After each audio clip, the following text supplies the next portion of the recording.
ole tuntuma hian sermon kanan soi main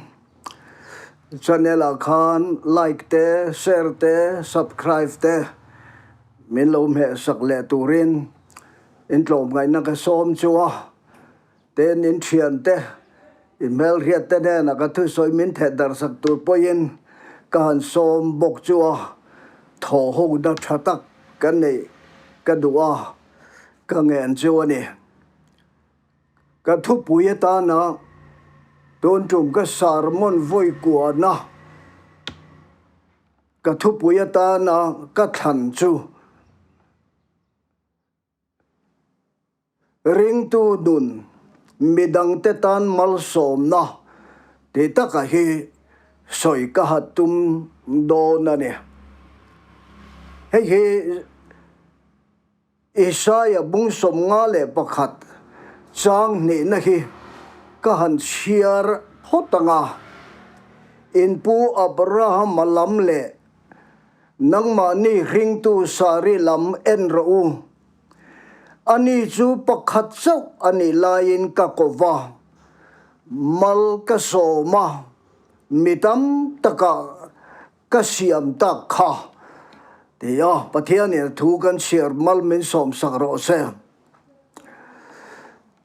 Abraham he nam ro pui tak le chiro pui tak din turin pathian in akova ako da na hi zol de Isaya hian abu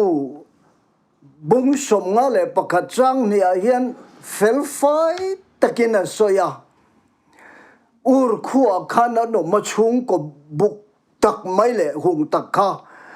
an nia sematha atanga Abraham kha chuan som na mi ani chu amma chawa a om lain amma mi mal chau kha ka ko vani ati ane helai hi chin chia tlak ani eng ka kya athanga hian Abraham thu oi tok lo na ra te soi ka tuma pathianin amma chau kha akova amma chawa ur khwa su sana kalturin ati ane ma se thilti sual lian tak pathum aneya ako velo kalve tura adu lo apa akha arhuai tel tatlat maya chu pathianin rem ati chia lova harana khan apa thi ma lo chuan an jam pha ta apa athi nuwa pathianin harana tranga ramti amakal chuak le turin arhil le chau ani athil ti sual pani na chu ama chawa ko wakhan apatea fa lotakha apatea lo thi to sia wangkan arhuai til le tlat maya kha pathian tuwa oi tok lo na alo ni le ta ramtia man khen nu khanam buai ta ni lota chuanin chia lo tam takane ran rual tam tak alo nei ve sia te chona brahma ram rual ten lo pung zela ramina dai talova ten lotar ramputele abrahma ramputen lo ngei lova an lo in ti buai thin boka chu wangen anen then phata abrahman tlang lama ane chu jordan phaya khota that si thegin atol thazela akal phata am buai phata lene ten pathum na chuang anu pui sharikha sarai tin kan soyanga bible heti laya ziak daniel mel tha maya min an otanga amma awangen abraham chuan amma kha an tha pha ang ti ahlawa chu wangen sarai anupui ne na chon thu thung thalo deu mai siam ta a min an zo che chon a farnu kani ti selam che ka pasalani anupui kani ti chon min that mayanga atita a chu chu ati sualian tak alo ni le ta a thil patim ti sual alo nei ta ane khovela malsom tu ni turin khovel nen in siam rem kha in hiat thiam na nei kha pathianin aphal lo tut maya khovel nen in tan fit halo lo turin min du Abraham apo ye du amma chau khan akovade nga se adu lova ati sual ta ne so wangin a chung tenen a in tan fit halo lo thei gat lova abramanun pum puya hian har satna ne ya ram tiam chu ruai kheng to ma sela chiro pui tak adin thailo pathian thui pathian ne thik thu cheve ta cho wangen ram tiam ma khan mi khwal angin anung tot mai kha ani a puikin lovane cho wangen helaya abraham har sat nahi voinia pathian rong bol tu ra ako theu te po hian kan har sat na ani ve mai thene kan nu pui te ko tel lo kan chung te po ko tel lo ke ma chau kha nang ma chau kha ako zel chene te e khiat lo chon abraham ang hianin iti sual ve the ya I lotlin na tura ram tia ma khan mi khualangin khor takin nung thei ti kha ka soi du chu ani empo ni sela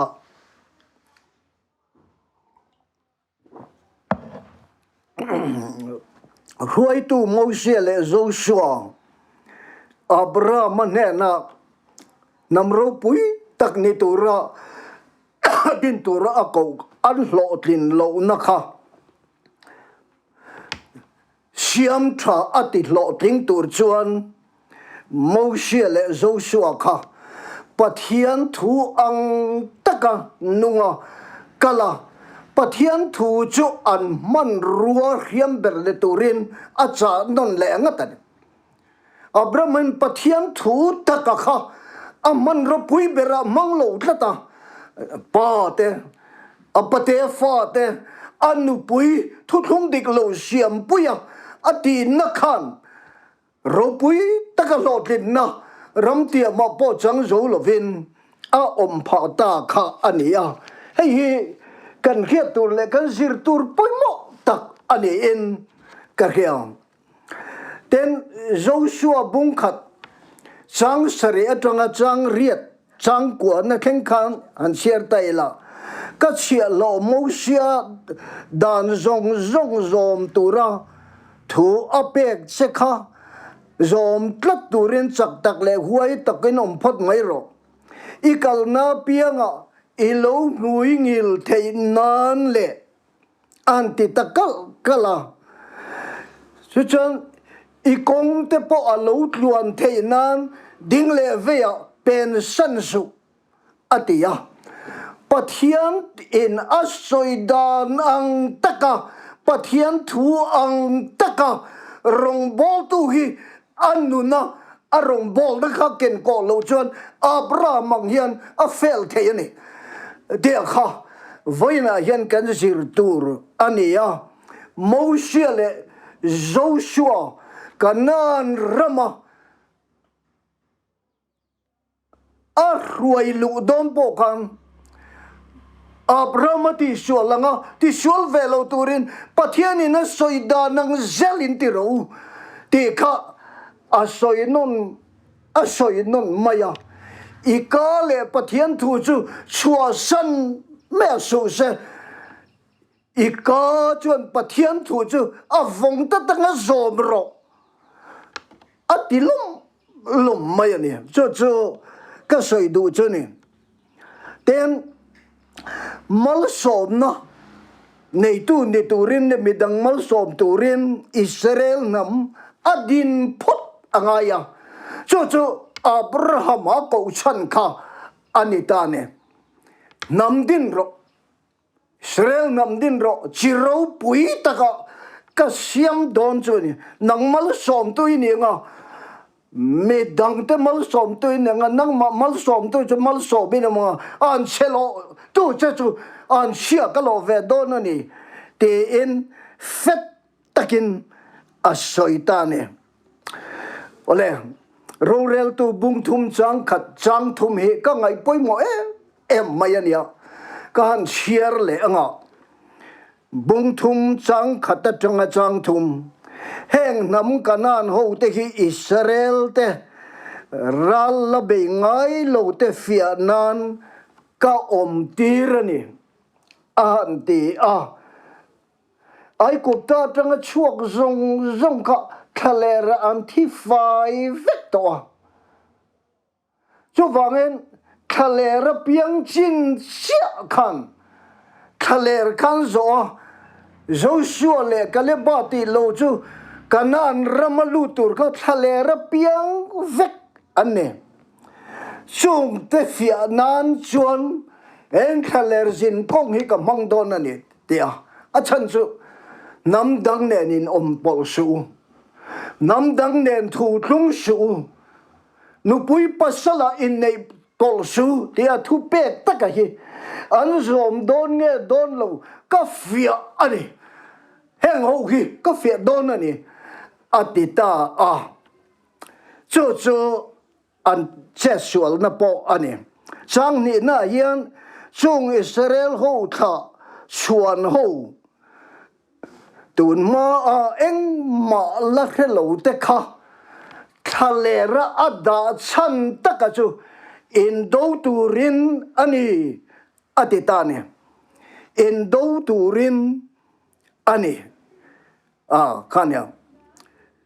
ral beidan zirtir turatan chau heta hian annun hi ka zo chan chu khalera ka pian tir chan taka chu ral do zir turin ani atita kal mahela hi apoi mo lein ka riang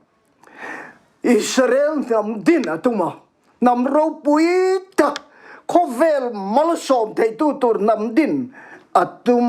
ma chu ral do turin ane en wangin kanan raman lu don khan ram tia ma khan ram lo lu tu ol samasa kanan mi te hi fo te peri so te zebu so te khatiang ang nam kol sen pui ka anoma chumi te in dovang in thatang thi suk nei lo tur lo tur thi sen ngam em tur ani ani hian chung chuan in tan ling aniang in na ka tan thang ani bok don ani chu wangin heng ho tha vek tur ram tia ma chon nang ma ni cho vin lo mang